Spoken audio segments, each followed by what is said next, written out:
신성한 피는 거짓이었다. 무당 집안 600년의 민낯폭로. 시어머니가 며느리 물건마다 주문 걸자 며느리의 통쾌한 역전극. 모든 비극은 신성한 피라는 이름의 대가 끊김에 대한 공포와 자유로운 기운이라는 이름이 합리적 이성이 충돌했을 때 시작되었다.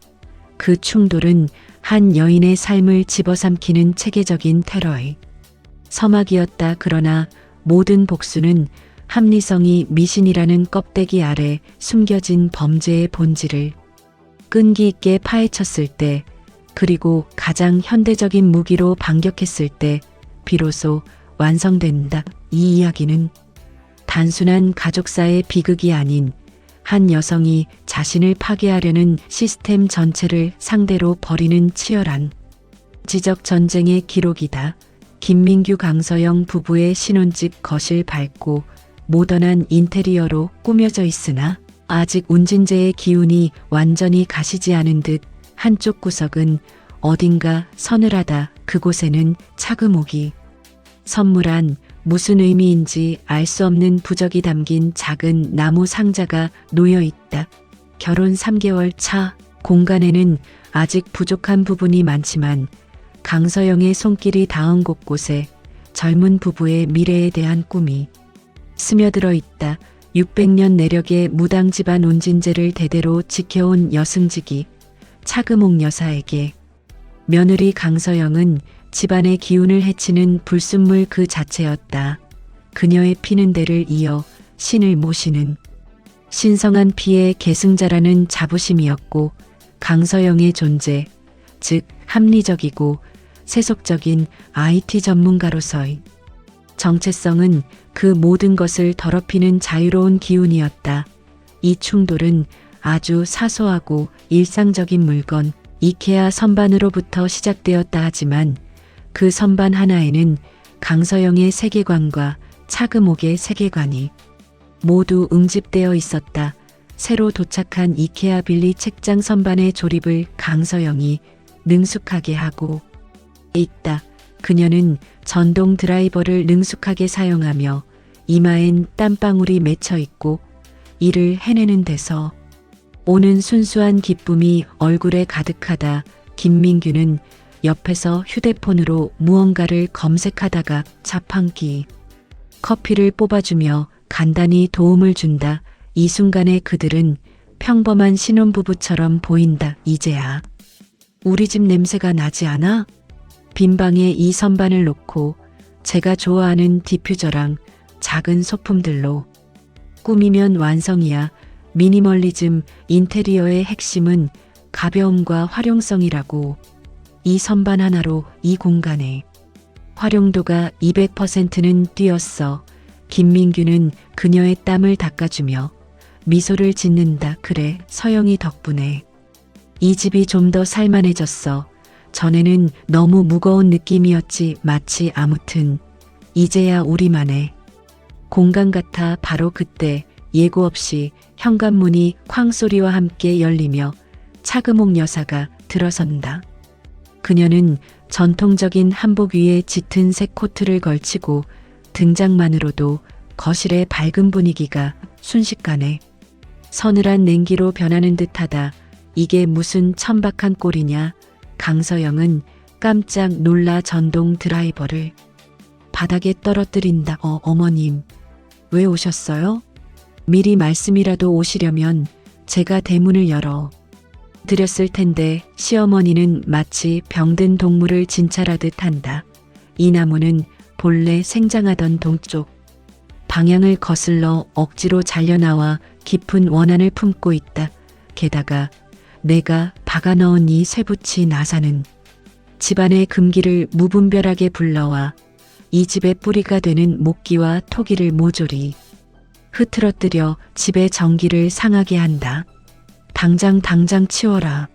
단 1분도 이 집안에 두어서는 안 된다.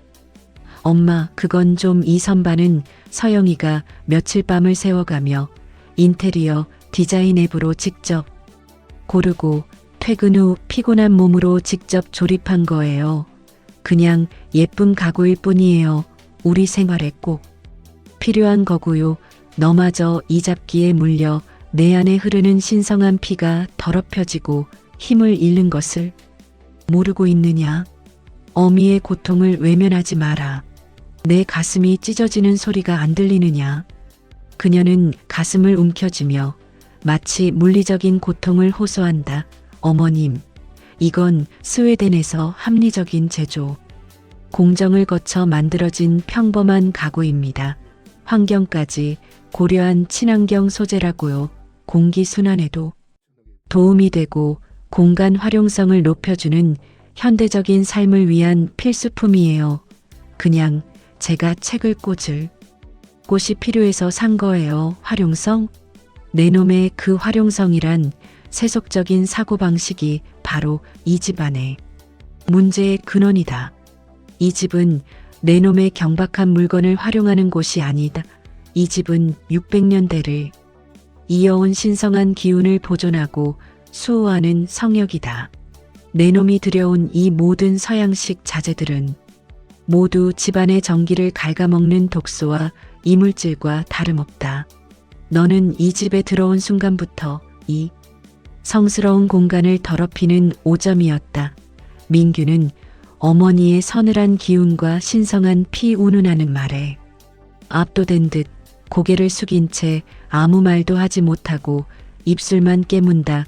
그의 무기력한 뒷모습을 보며 강서영의 눈에는 처음 느껴보는 실망감과 배신감이 서서히 그러나 확실하게 스멀스멀 피어오른다. 결혼 후 처음 맞이하는 추석 차례상 운진제의 넓은 대청마루 수백 년 된 기둥과 대들보가 음울한 위엄을 뿜어낸다. 강서영이 깔끔하고 현대적으로 차린 상을 내온다. 시간 절약을 위해 전자레인지로 때운 갖가지 색깔의 나물과 화학 조미료가 아닌 맛간장으로 빠르게 양념한 생선구이, 심지어는 편의점에서 구매한 플라스틱 병에 든 약주까지. 상차림은 실용적이고 단정했지만 전통적인 정성이 기준에서는 치명적인 결함을 가지고 있었다. 그녀는 이렇게라도 해야 시어머니의 눈총을 피하면서 제사를 무사히 마칠 수 있다고 생각했다. 차금옥이 상을 경악하며 바라보며 얼굴이 새파랗게 질린다. 이게 무슨 폐역이냐? 600년 운진제의 차례상에 이런 모독을 가하다니. 조상님께서 분노하셔서 집안이 풍지박산나겠구나. 어머님 다 예전부터 하시던 방식대로 레시피를 최대한 간소화해서 한 거 아닌가요? 재료는 최고급 백화점에서 구매했고 영양 균형도 맞췄는데요. 전자레인지는 수분 증발을 막아 영양소를 보존하는 데 도움이 됩니다. 그리고 이 약주는 공정이 깨끗해서 차금옥은 상 앞으로 다가가 접시를 집어들고는 바닥에 내동댕이 친다. 쨍그랑 소리와 함께 접시가 깨지고 음식물이 사방으로 튀자 강서영의 가슴에선 무언가가 함께 부서지는 소리가 난다. 이 더러운 기운으로 어찌 조상님께 정성을 다했다 하겠느냐. 전자불에 데운 반찬, 화, 조미료에 절인 생선, 플라스틱 병에 갇힌 술. 이건 제사가 아니라 신성한 조상님을 더럽히고 모독하는 무례한 짓이다. 불경하다. 너는 우리 집안의 원수다. 어머님, 그건 비과학적인 미신입니다. 제가 말씀드리는 건 현대식품 과학이에요. 맛과 영양소 파괴 최소화를 위한 과학? 그 천박한 지식이 여기서 무슨 소용이 있느냐? 이 운진제에서는 내가 곧 법이요, 내가 곧 진리다. 다시는 내 그 과학이란 잡소리로 신성한 영역을 더럽히지 마. 단 한 번만 더. 그런다면 내가 앞으로 낳을 이 집안의 후손에게까지 그 더러운 자유의 기운이 스며들게 하고 싶은 게냐? 대가 끊기는 것을, 내 자식이 저주받는 것을 보고 싶은 게냐? 그 소름 끼치는 위협에 강서영은 온몸에 피가 식는 듯한 충격을 받는다. 그녀의 가장 소중한 것, 미래의 아이가 시어머니의 미신적인 통제와 저주에 의해 위협받는 것만 같았다. 생명을 향한 위협은 그녀의 모든 이성과 저항 의지를 순간적으로 마비시켰다. 그녀는 할 말을 잃고 그 자리에서 꼼짝달싹 못하는 채로 굳어버렸다. 강서영의 작업방, 그녀가 새로 시작하는 IT 회사 프로젝트 기획서를 작성하며 쌓인 스트레스를 풀고 있다. 방 안에는 최신형 노트북, 모니터, 태블릿 등이 배치되어 있다. 이 방만이 그녀가 마음대로 숨 쉴 수 있는 유일한 공간이다. 벽에는 그녀가 좋아하는 현대 미술 프린트가 걸려 있지만 그마저도 시어머니의 눈길을 의식해 문 쪽이 아닌 안쪽 벽에 걸어두었다. 운진제라는 미신적 통제의 공간에서 외롭게 힘겨워하던 강서영에게 신우이 김지혜는 유일한 위안이자 탈출구처럼 다가왔다. 그녀의 따뜻한 미소와 한마디는 강서영이 하루를 버티는 에너지가 되기도 했다. 그러나 그녀의 따뜻한 위로는 강서영을 철저히 어머니의 통제 아래로 끌어들이기 위한 달콤하고 치밀한 덫이었다. 이 집은 원래 그래라는 체념의 논리를 주입하는 교묘한 세뇌였으며 강서영의 저항 의지를 무력화시키는 가장 효과적인 심리 전술이었다. 지혜가 마치 가장 친한 친구처럼 다정하게 미소 짓는다. 옳게 좀 쉬어, 얼굴이 요즘 너무 푸석푸석하고 초췌해 보여. 엄마 일 때문에 고생이 많지? 엄마는 원래 그렇게 깐깐하신 분이야. 나도 많이 당했어. 언니, 제가 미치겠어요. 오늘 아침에 어머니가 제 노트북을 만지시다가 와이파이 공유기를 보시더니 잡기가 오가는 통로라며 가위로 선을 반쯤 찢어버리셨어요. 제가 백업도 못한 3개월치 중요한 프로젝트 자료들이 전부 날아갔어요. 손이 떨려서 일이 안 잡혀요. 이건 단순한 괴롭힘이 아니라 제 직업을 파괴하려는 거잖아요. 아이고, 엄마 요즘 들어 더 심해지시는 것 같아. 나도 어릴 때부터 그랬어. 방에 인형 하나도 못 뒀지. 엄마는 우리랑 보이는 게 조금 다르시거든. 영적인 존재를 인식하는 능력이 뛰어나셔. 우리는 안 보여도 엄마에게는 선명하게 보인다고 하셔. 서영은 반신반의하면서도 이 비상식적인 상황을 설명해 줄 단서를 잡은 듯 호기심에 목소리를 낮춘다. 보인다고? 정말로 영적인 무언가를? 언니도 혹시 그런 걸 봤어? 저는 아무것도 느껴지지 않는데. 응, 가끔 내 방에 있는 것도 보신다고. 나는 아무리 봐도 아무것도 없는데 엄마는 저기. 검은 기운이 방을 맴돌고 차가운 냄새가 난해하시면서 공기를 향해 말을 걸 때도 있어. 올케가 들여놓은 물건들, 특히 외부 세계와 연결되는 전자기기들이 그런 불순한 잡기를 부르는 것 같다고 하시더라. 엄마의 입장에서 보면 올케가 위험한 물건을 들여와 집안을 위협하는 거지. 엄마는 지키려고 하는 거야. 하지만 언니, 그게 정말로 진짜일까요? 어머니 혹시 정신 건강에 문제일 수도 있잖아요. 병원에 한번 모시고 가보는 게 우리가 진짜로 도움이 필요하신 건 아닐까요? 순간 지혜의 목소리가 차갑게 굳어진다. 병원은 절대 안 돼. 엄마는 그런 현대의학이나 정신과 진단을 집안의 신성함을 모독하는 굉장히 불경한 행위로 생각하셔. 그리고 솔직히 말해서 올케가 좀만만 맞춰주면 해결될 일이야. 엄마는 운진제의 기운을 지키려 하시는 거니까 엄마 말은 다 우리를 위한 거야. 순종이 이 집안의 유일한 생존 방식이야. 저항하면 할수록 더 아프게 다칠 뿐이야. 지혜가 자리를 뜨자 서영은 더 큰 혼란에 빠진다. 내가 이 집안의 기운을 해치는 문제인 걸까? 내가 너무 현대적으로만 생각하는 걸까? 라는 교묘한 의문과 죄책감이 그녀의 합리적 이성을 서서히 그러나 끈질기게 갉아먹기 시작했다. 정신적인 압박뿐만 아니라 강서영의 육체적인 건강마저 서서히 무너지기 시작했다. 이유 없는 극심한 두통, 밤마다 찾아오는 불면증, 그리고 갑작스러운 현기증과 잦은 감기. 그녀의 활발했던 자유로운 기운이 운진제의 통제 아래에서 억압당하는 물리적인 징후였다. 그녀의 몸이 그녀의 정신보다 먼저 위험 신호를 보내고 있었다. 강서영 씨, 평소에 식습관이 많이 불규칙하신가요? 아니면 심한 다이어트를 하시는 건가요? 혹시 드시는 영양제가 있으신가요? 철분 수치가 위험할 정도로 낮습니다. 헤모글로빈 수치도 정상에 절반도 안 됩니다. 이 상태라면 일상생활에 지장이 있을 텐데요. 네. 아니요.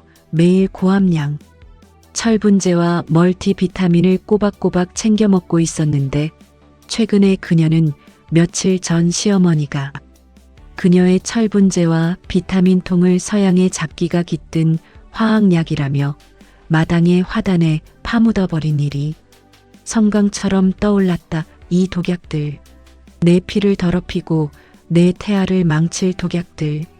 서영은 집에 돌아와 지혜에게 절박하게 상황을 설명한다. 언니, 정말 어머니 때문에 제가 병이 날 지경이에요. 의사 선생님이 철분제를 꼭 챙겨 먹으라고 경고하셨어요. 저는 정말로 아파요. 현기증이 나서 계단에서 넘어질 뻔했어요. 옳게 내 말만 들어. 엄마가 무슨 약이 필요하시면 직접 약초를 다려주실 거야. 그게 훨씬 더 낫지. 내가 무슨 공장에서 찍어낸 화학약을, 그런 건 몸에 독이야. 엄마가 나 어릴 적 병들었을 때도 병원 약은 안 주시고 직접 산에서 캐온 약초로 나았어. 언니, 그건 화학 약이 아니라 과학적으로 효능이 증명된 식약처의 허가를 받은 현대의약품이에요. 어머니, 방식은 비과학적이에요. 제 목숨이 걸린 문제라고요. 알아, 다 알아. 옳게 말이 맞아. 하지만이 집에서 살아가려면 엄마의 방식을 받아들이고 순응해야만 하는 거야. 저항하면 할수록 너만 더 힘들어지고 아플 뿐이야. 엄마는 너를 향한 애정 때문에 이러시는 거야. 다 포기하면 편해. 지혜의 말은 진정한 위로가 아니라 운진제라는 굴레에 스스로를 가두라고 명령하는 체념을 강요하는 교묘한 세뇌처럼 들렸다. 서영은 육체적 고통과 정신적 굴종 사이에서 깊은 고립감을 느꼈다. 차금옥의 체계적인 주술은 서서히 그러나 확실하게 강서영의 단단했던 현실 세계를 뒤흔들기 시작했다. 합리주의자 강서영의 이성과 세계관에 균열이 가기 시작한 공포스러운 순간이었다. 그것은 단순한 공포가 아닌 자신이 의지에 맞이던 이성 자체가 배신당하는 느낌이었다. 서영이 세안을 마치고 고개를 들자 거울 속 자신의 등 뒤에 사람 크기의 검은 형체가 선광처럼 빠르게 스치간다. 형체는 뚜렷하지 않았지만 생물체도 아닌 빛을 삼키는 어둠의 덩어리 같은 것이었다. 그 순간 차가운 공기가 온몸을 감싸며 온몸의 털이 곤두선다. 누구세요? 뒤돌아보지만 아무도 없다. 문은 여전히 잠겨 있었다. 그녀의 심장은 미친 듯이 불규칙하게 뛰고 숨이 가쁘다. 공황 상태에 빠진다. 떨리는 목소리로 거울을 노려본다. 아니야, 환각이야. 극도로 피로한가 보다. 너무 무리했어. 잠을 못 잤어. 당연히 그럴 수 있어. 그녀의 얼굴이 순간적으로 핏기 없이 창백해지고 눈빛이 공허하고 텅 빈 듯 변했다가 재빨리 원래대로 돌아온다. 거울 속 자신은 잠시 다른 사람, 자신을 빼앗긴 사람이었다. 다음 날 아침 그녀는 회사에 가기 위해 옷장을 연다. 옷장에서 회사에 입고 갈 가장 아끼는 명품 정장 치마를 꺼내려다 비명에 가까운 소리를 낸다. 으악. 이게 뭐야? 가장 아끼고 소중히 여겼던 정장 치마가 허리부터 밑단까지 날카로운 칼이나 가위로 정확하게 그은 듯 처참하게 찢겨 있었다. 그 찢긴 자리는 마치 상처처럼 처절해 보인다. 이 옷은 그녀가 프로젝트를 성공적으로 마치고 자신에게 선물한 그녀의 능력과 자존감의 상징이었다. 왜 그래? 무슨 일이야? 이 옷은 서영이 내가 제일 아끼던 건데. 어떻게? 누가 이랬어? 분명히 어제 잘 다려서 개어서 넣어뒀는데. 이건 실수가 아니야. 누군가의 명백한 악이야. 이 집에 나를 미워하는 사람이 있다고. 그때 차금옥이 문 밖에서 나타나 마치 아무 일도 없었다는 듯이 태어나고 냉담하게 말한다. 내 놈의 그 화려한 옷감이 이 집안의 순수한 기운과 맞서 싸우고 있었다. 서로를 해치려 들기에 내가 미리 그 싸움을 끝내 주었다. 불순한 물질은 이 집안에 존재할 수 없다. 그것이 운진제의 법이다. 서영은 분노로 몸을 떨며 더 이상 참지 못한다. 이건 명백한 재물손괴예요. 저는 경찰에 신고할 거예요. 더 이상 못 참아요. 이건 범죄라고요. 경찰? 좋다. 그럼 나도 내 놈에게 한 가지 무서운 진실을 말해주지. 어젯밤 내가 화장실 거울에서 무언가를 보지 않았느냐? 그것은 내가 이 집안에 저항하고 잡기를 들여왔기에 내가 불러들인 것이다. 내가 저항하면 할수록 그것은 더 선명해지고 마침내는 내 몸속으로 들어와 내 영혼을 완전히 잠식할 것이다. 경찰이 그걸 막을 수 있겠느냐? 그 섬뜩한 위협과 함께 어젯밤의 공포가 생생하게 되살아나 강서영은 경찰 신고라는 말을 꺼내지 못하고 입을 다물 수밖에 없었다. 미신이 현실의 공포로, 그리고 그 공포가 그녀의 행동을 구속하는 실제적인 힘으로 변하는 순간이었다. 이 사건 이후 강서영의 소중한 물건들이 하나둘씩 사라지거나 손 쓸 수 없게 망가졌다. 대학 시절 첫 월급으로 산 그녀의 독립을 기념하는 시계, 돌아가신 부모님께서 물려주신 유일한 유산인 펜, 가장 오랜 친구와 함께 찍은 소중한 추억의 사진까지. 이는 단순한 괴롭힘이 아닌 차금옥이 강서영의 과거, 현재, 그리고 외적 정체성을 주술적으로 파괴하고 지워내는 체계적인 의식의 일환이었다. 그녀의 존재 자체를 지우는 작업이었다. 서영은 자신의 서랍이 누군가에게 뒤죽박죽 흐트러져 있는 것을 발견한다. 뭔가를 찾으려는 당황한 흔적이 아니라 체계적으로 훼손하려는 의도가 느껴지는 난장판이었다. 가족 앨범을 펼쳐보니 그녀의 얼굴만 정교하게 가위로 오려져 있었다. 마치 그녀가 그 가족의 일원이 아니라는 메시지를 각인시키려는 듯했다. 서영은 민규에게 오열하며 앨범을 내밀어 보인다. 왜 이러는 거야? 어머니는 내 과거까지, 내 존재의 흔적까지 지우려는 거야. 이건 단순한 괴롭힘이 아니라 정신적인 고문이야. 내가 누군지 모르게 만들려고 하는 거라고. 민규는 할 말을 잃고 고개를 숙인 채 손가락만 불안하게 꼬고 있다. 서영아, 엄마는 분명 그게 너를 위한 거야. 집안의 기운을 바로잡기 위한, 너를 순수하게 만들기 위한, 나를 위한 게 아니야. 이건 나를 파괴하려는, 내 영혼을 굴복시키려는 잔인한 행위야.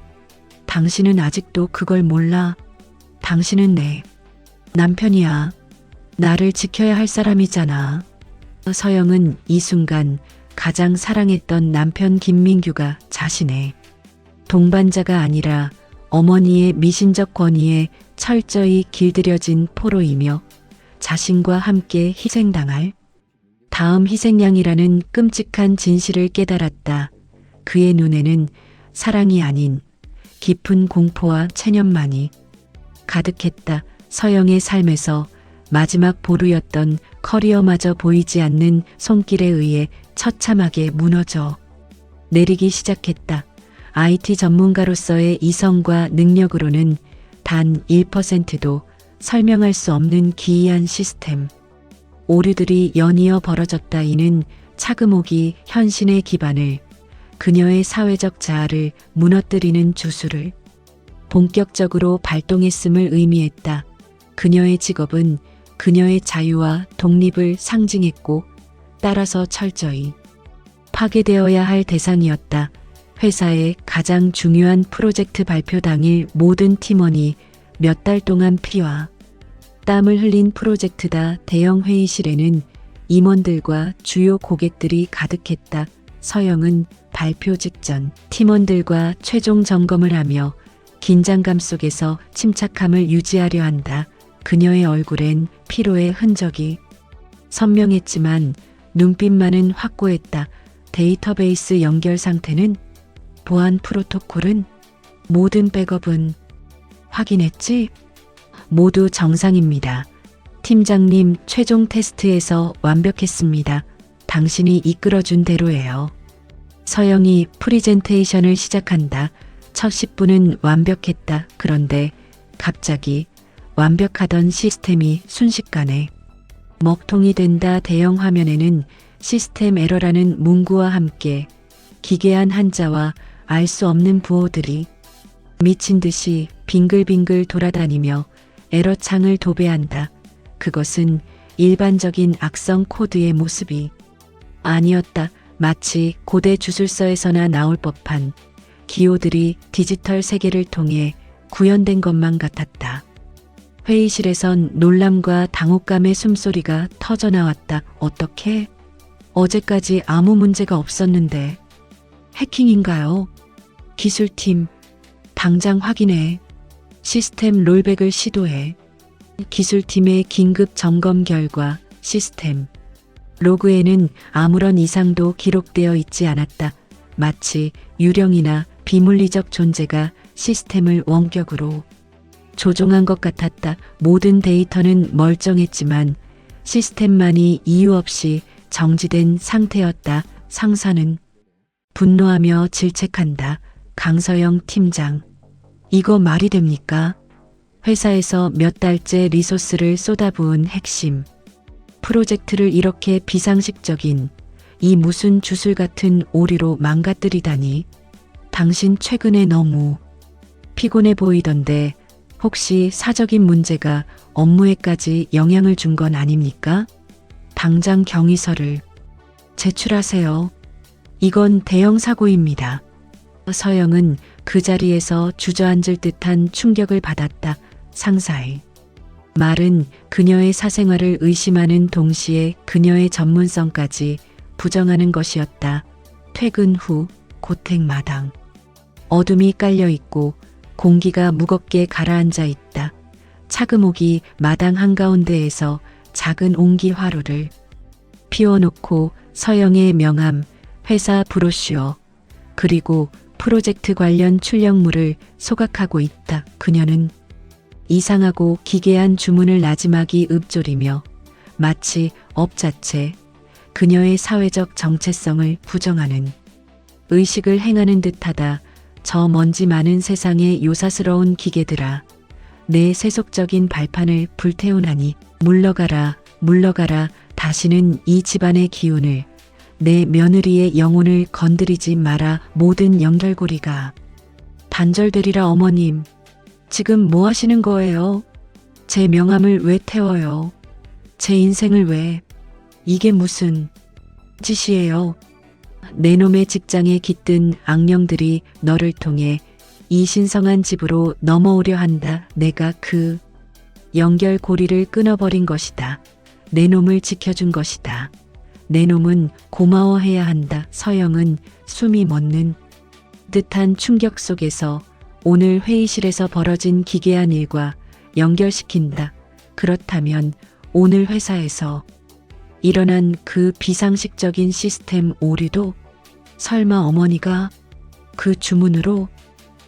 금옥은 승리한 듯 오싹한 미소를 짓는다. 신령님의 노여움을 사면 그 대가는 내가 가장 소중히 여기는 곳에서 찾아오는 법이다. 내 이성과 내 능력은 이 집안의 기운 앞에서는 단지 허상일 뿐이다. 다 포기하고 순종하라. 그것이 내가 이 집안에서 유일하게 살아남는 길이다. 서영은 그제야 자신이 단순한 가족 갈등이 아닌 자신의 존재 전체를 부정하는 체계적인 공격을 받고 있음을 실감했다. 그리고 이 공격은 그녀의 세계관으로는 설명할 수 없는, 그러나 현실에 영향을 미치는 무시무시한 힘에 기반하고 있었다. 집 근처 공원. 밤늦은 시간 달빛이 희미하게 비치는 고독한 공원 벤치. 서영이 민규를 불러내어 마지막으로 호소한다. 모든 것이 무너져 내리는 것만 같았던 그 순간 서영은 마지막 희망인 남편에게 모든 것을 털어놓기로 결심했다.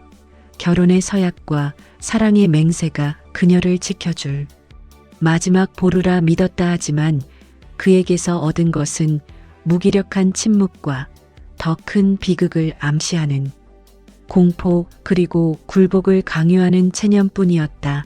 그 순간 그들의 결혼은 사실상 죽음을 맞이했다.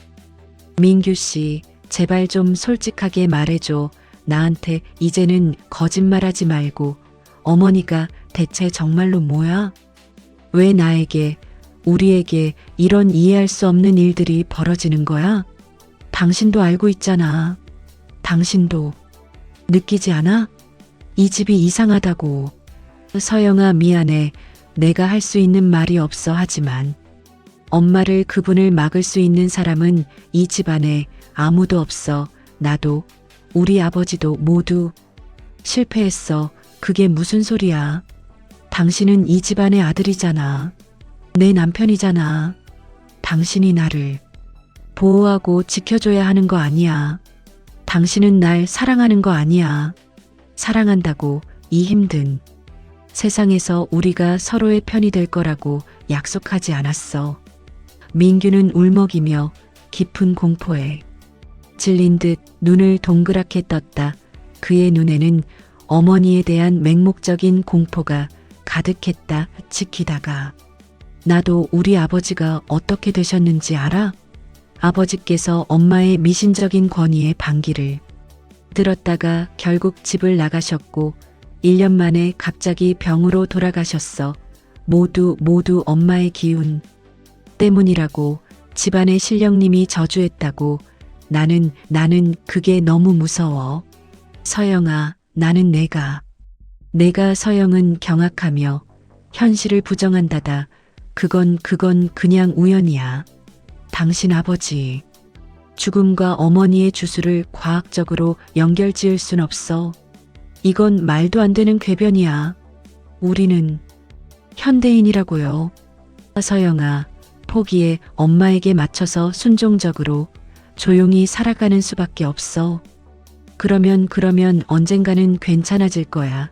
이게 이 집에서 살아남는 유일한 방법이야. 내가 사랑한다면 나를 위해서, 너를 위해서 포기해. 그 절망적인 순간 서영은 민규가 자신의 동반자가 아니라 어머니의 그늘에 철저히 길들여진 또 다른 불쌍한 포로이자 그 굴레를 대물림하려는 장본인이라는 잔혹한 사실을 뼈저리게 깨달았다. 그녀의 자유로운 기운은 이제 완전히, 그리고 영원히 혼자서 싸워야 할 운명에 처했다. 그녀는 벤치에서 일어나 더 이상 그를 바라보지도 않은 채 걸어 나왔다. 민규가 깊은 잠에 빠진 사이 서영은 침대에 누워 뜬 눈으로 밤을 새운다. 더 이상 물러설 곳이 없어진 서영은 체념 대신 분노를 선택했다. 두려움은 여전했지만 그 안에서 차갑게 식어가는 결의가 피어올랐다. 그녀는 마지막 남은 희망이자 가장 강력한 무기인 합리성을 적의 영역으로 침투시키는 역발상을 시작했다. 합리주의자는 이제 미신이라는 적의 구조를 과학적으로 파헤치기로 결심했다. 서영은 살며시 일어나 민규의 자는 얼굴을 한동안 바라본다. 그 눈빛에는 이제 연민도 사랑도 없었다. 오직 냉철한 결의만이 남아 있었다. 그녀는 그의 넥타이와 지갑이 놓인 탁자로 조용히 다가간다. 김민규가 무심코 서고에 대한 열쇠를 가지고 다닌다는 말을 했던 것이 생각났다. 그녀는 그의 낡은 지갑을 열고 구석에서 오래된 황동 열쇠를 조심스럽게 찾아낸다. 열쇠고리에는 서고라고 희미하게 새겨져 있다. 서고. 민규가 무심코 말했던 그곳 집안의 비밀이 숨겨진 곳. 미신의 근원. 그녀는 노트북을 켜고 검색 기록을 모두 지우는 프로그램을 실행시킨다. 그리고 주술 심리학, 집단 최면으로서의 무속, 운진제 역사, 가신 숭배의 사회학, 영적인 억압과 가정폭력 등에 대해 미친 듯이 심층 검색하기 시작한다. 그녀의 노트북 화면에는 수많은 전문적인 무속 연구 논문, 역사자료, 심리학, 저널 탭이 열린다. 그녀는 이제 희생양이 아닌 연구자이자 분석가가 된 것이다. 모든 주술에는 반드시 의식과 도구가 존재해. 그리고 효과적인 약점도 어머니가 내 물건을 버리거나 태우거나 훼손하는 패턴은 단순한 괴롭힘이 아니야. 그것은 체계적이야. 첫째, 정체성 훼손으로 옷 소중한 물건. 둘째, 건강 훼손약. 셋째, 사회성 파괴 직장. 이것은 바로 체계적인 개인성 말살 프로세스야. 패턴을 찾아야 해. 그리고 그 패턴의 근거가 서고에 있을 거야. 다음 날 차금옥이 서영이 가장 아끼는 값비싼 수입 화장품을 구정물통에 버리려고 주워든다. 그 화장품은 그녀가 자신에게 주는 마지막 위안이었다. 이 화학 향기와 인공적인 색소가 집안의 기운을 또 망치려 하는구나. 이 더러운 것들. 서영은 예전 같으면 참았을 것이다. 하지만 오늘은 다르다. 숨막히는 긴장감 속에서 과감하게 화장품을 빼앗아 자신의 방으로 들고 간다. 어머니, 그건 제 개인적인 물건입니다. 법적으로 제 소유이며 제 돈으로 산 것입니다. 어머니께서는 함부로 처분하실 권한이 없어요. 차금옥과 서영의 시선이 공중에서 불꽃처럼 부딪힌다. 서영의 눈에는 처음으로 확실한 저항의 의지와 분명한 경고가 비친다. 내가 감히 내게 법을 이야기하다니. 이 불경한 년아. 어머니의 기운이 싫어하시는지 모르겠습니다만 법치 국가인 대한민국에서 이 집에서 제 사적인 물건에 대한 최소한의 권리는 지켜져야 한다고 생각합니다. 더 이상은 물러서지 않겠습니다. 전 저의 것을 지킬 것입니다. 이것이 자유로운 기운의 첫 번째 공식적인 맞대응이었다. 그것은 큰 소리가 아닌 냉철한 선언이었다. 그녀는 더 이상 무기력한 희생양이 아니었다. 그 순간 차금옥의 눈에 스치운 것은 놀람과 분노를 넘어선 어떤 예측하지 못한 위기감이었다. 모든 것을 걸고 서영은 남편에게 마지막 최후의 통첩을 내린다. 더 이상 체념에 갇힌 방관자를 용납할 수 없었다. 진실을 마주할 용기가 그녀에게 생겨났다. 민규 씨, 이게 뭐에 쓰는 열쇠야? 솔직하게 말해. 민규는 열쇠를 보자마자 얼굴이 하얗게 질린다. 그건 서영아, 그걸 어디서 봤어? 당신 지갑에서 봤어. 서고라고 써 있어. 그게 뭐야? 어머니의 모든 비밀이 그 안에 있는 거지. 나에 대한 주술의 근거도. 안 돼, 서영아. 거기는 절대 가면 안 돼. 엄마가 천벌을 내릴 거야. 엄마가 뭐 어쨌다는 거야? 당신은 당신 아내가 하루가 멀다 하고 정신적으로, 물리적으로 파괴당하는 것을 그냥 지켜보기만 할 거야? 나는 더 이상 당신의 무책임한 침묵을 견딜 수 없어. 당신이 말해주지 않으면 내가 직접 알아볼 거야. 제발 서영아, 그건 우리 운진제 600년 집안의 모든 것을 기록한 곳이야. 대대로 내려온 무당 집안으로서의 모든 의식, 주문, 비술, 그리고 저주하는 법까지, 사람의 영혼을 가두는 법까지. 저주? 영혼을 가둬? 자유로운 기운을 억압하고 복종시키는 가장 강력한 주술. 그 서고에는 그 모든 것이 적혀 있어. 그걸로 무엇을 했는지도. 서영은 마침내 금기의 공간에 단신으로 발을 들여놓았다. 그곳에는 그녀의 지난 수개월간의 고통을 체계적으로 설명해 줄 뿐만 아니라 미신이라는 가장된 굴레 뒤에 숨겨진 놀라운 범죄의 진실들이 빼곡히 숨겨져 있었다. 서영이 낡은 황동 열쇠로 두꺼운 나무 문을 열고 들어선다. 먼지와 곰팡이 냄새, 그리고 오래된 종이와 알 수 없는 약초의 음침한 냄새가 코를 찌른다. 벽면에는 기괴한 그림과 말라붙은 부적이 걸려 있고 천장까지 닿는 책장에는 낡은 서책들이 빽빽이 꽂혀 있다. 가신 봉사법, 퇴마의식, 남편의 기운 가두는 법, 전부 고도로 체계화된 매뉴얼이잖아.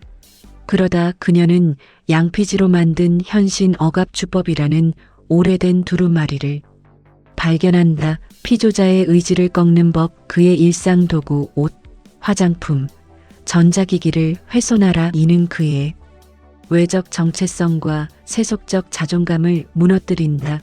파괴된 자아는 자유로운 기운을 잃고 노예가 된다. 피조자의 기반을 무너뜨리는 법, 그의 직업적 성공을 주술적 오류로 방해하라.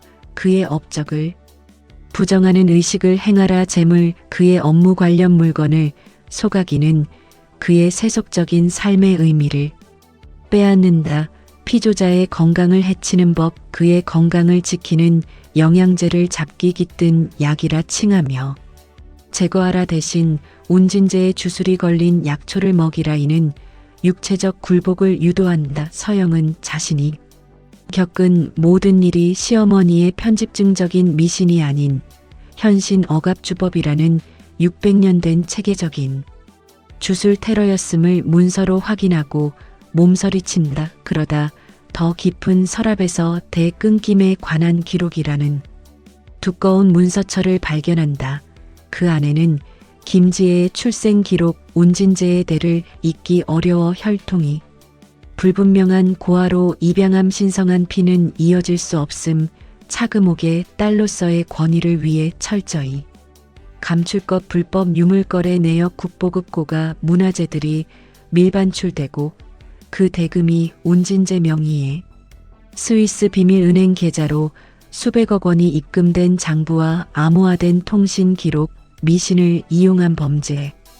은닉 차금옥의 일기장 일부 대가 끊기는 것을 막기 위해 민규의 아내는 반드시 순종적인 여자여야 한다. 강서영, 그 합리적인 여자는 우리 집안의 진실, 특히 지혜의 출생과 유물거래를 과학적으로 알아낼지도 모른다. 그녀는 위험하다. 이건 미신이나 정신병이 아니야.